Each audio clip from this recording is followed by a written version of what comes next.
ملکہ ترنم نور جہاں اور پاکستانی کرکٹر نذر محمد کی محبت کی کہانی ایک رومانوی مگر افسوسناک کہانی ہے۔ اس کہانی کا آغاز کہاں سے ہوا اور کیوں ہوا اور اس کا بھیانک انجام کی کیا داستان ہے، یہ تمام باتیں جاننے کے لیے آپ ہماری اس ویڈیو کو تو اینڈ تک دیکھیں، لیکن اس سے پہلے ہمارے چینل کو سبسکرائب کر دیں اور ویڈیو کو لائک کر دیں۔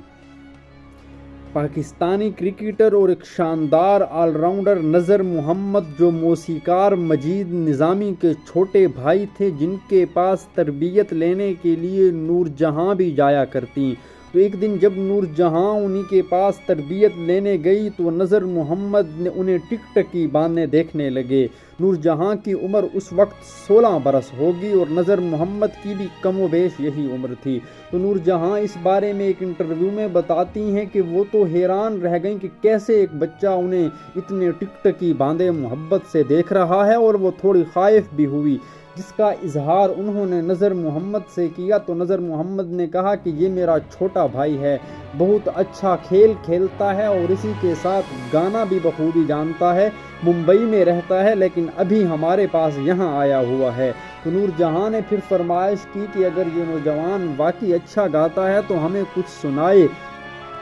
جس پر نذر محمد پہلے تو تھوڑا جھجکتے رہے، لیکن اسی کے بعد پھر اسی نے نور جہاں کے کہنے پر گانا گایا۔ اور جب اس نے نور جہاں کے کہنے پر گانا گایا تو وہ سہگل کا گانا تھا، جو کہ بہت دیدہ زیب انداز میں گایا تھا۔ نور جہاں نے کہا کہ بہت کم مردوں میں ایسی وجاہت اور مردانگی والی آواز پائی جاتی ہے جو نذر محمد کی تھی، تو میں ان سے بڑی متاثر ہوئی اور میں نے انہی کو،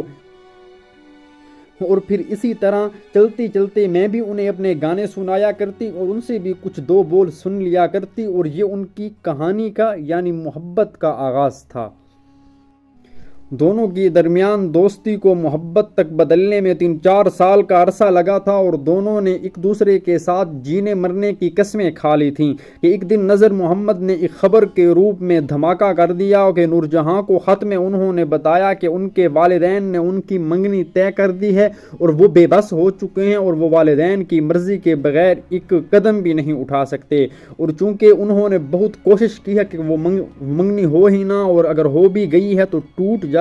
لیکن چونکہ وہ ان کی بہنیں اور والدین ہیں وہ بضد ہیں کہ میری منگنی یہاں پر ہی ہوگی، اسی لیے میں اب وہاں پر مجبوری سے منگنی کرنے لگا ہوں، لیکن میری محبت آپ ہی تھی اور آپ ہی ہیں اور آپ ہی رہیں گی۔ اس پر نور جہاں پہلے تو تھوڑی بہت دل برداشتہ ہوئی، لیکن پھر اسے اللہ کی رضا سمجھ کر خاموش ہو گئیں۔ اسی کے بعد نور جہاں کا شوکت رضوی، جو ایک موسیقار تھے، انہی کے ساتھ افیئر چلا اور دونوں کی شادی ہو گئی، اور دونوں کی شادی کے ابتدائی ایام کے بعد نور جہاں کو یہ علم ہو گیا کہ شوکت رضوی بھی بڑے دل پھینک انسان ہیں۔ وہ جہاں بھی جاتے انہوں نے نور جہاں کو ایک کمرے میں ایک سونے کی چڑیا کے طور پر اپنے پاس رکھا تھا۔ نور جہاں گانے گاتی اور پیسے کما کر انہیں دیتی، جنہیں یہ اپنی عیاشیوں پر خرچ کر دیتا۔ نور جہاں کو بھی یہ بات بہت پسند نہیں تھی اور وہ اس بات سے شدید ترین نفرت کرتی تھی۔ دوسری جانب نذر محمد بھی کیریئر میں تو کامیابیوں پر کامیابی کے ریکارڈ سمیٹتے جا رہے تھے، لیکن ذاتی زندگی میں انہیں بھی ناکامی کا سامنا تھا، تو اسی لیے انہوں نے نور جہاں تک دوبارہ اپروچ کیا، اور نور جہاں کا بھی چونکہ دل بھرا ہوا تھا، اسی نے بھی وہ دوبارہ سے پرانی محبتیں استوار کرنا شروع کر دیں۔